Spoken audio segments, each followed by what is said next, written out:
This is the first step in your journey from Haven, Oklahoma to New York, and as such we wanted to make it a mysterious aspect. Oh my God. We're all gonna die! Start over.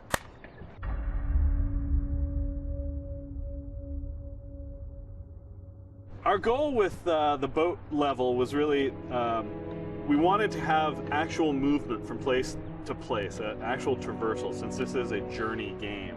The theme for Resistance 3 is actually that of a buddy road movie. So we very secretively and very purposefully put bits of artwork in a level, whether it's an overpass, a gas station, a motel, things that you see and feel when you're on a road trip. Now in 2010 Safe America.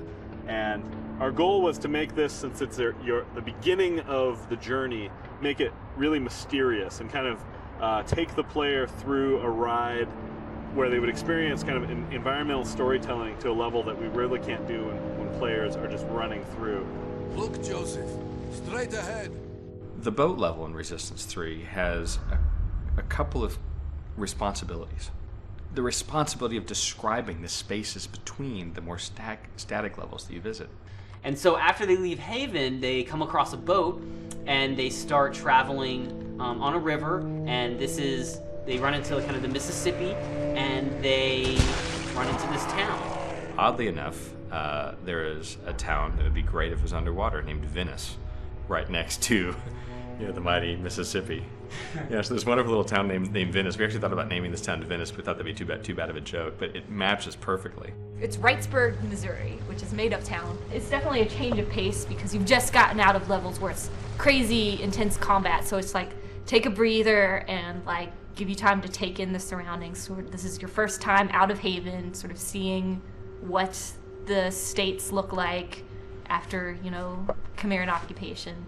It's based a little bit on Louisville because of just all the reference I took from there.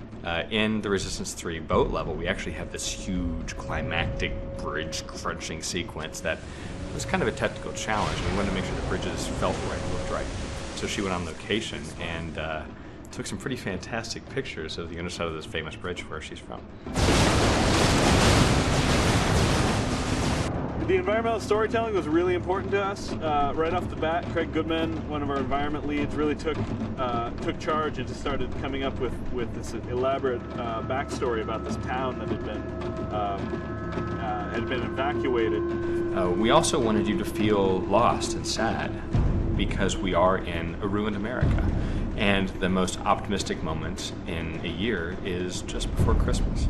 Because it really sort of ties it back to like humanity and the sense of humanity and what was once normal and is now like overrun. And you pick up on this as you go through the town, and it has a lot of character. And there is something there. You can feel this kind of history. One of the really cool things about this backstory is the fact that it resonates and kind of supports the kind of meta story that R3 tells, and that is a group of survivors kind of following them on a almost day-to-day basis as they exist in this fallen apocalyptic world. And so that kind of story, that kind of feeling of this being a real place, really allowed us all to gel around and make decisions as the level progressed, and to make it feel like a home that people had lived in, and a home that is now lost.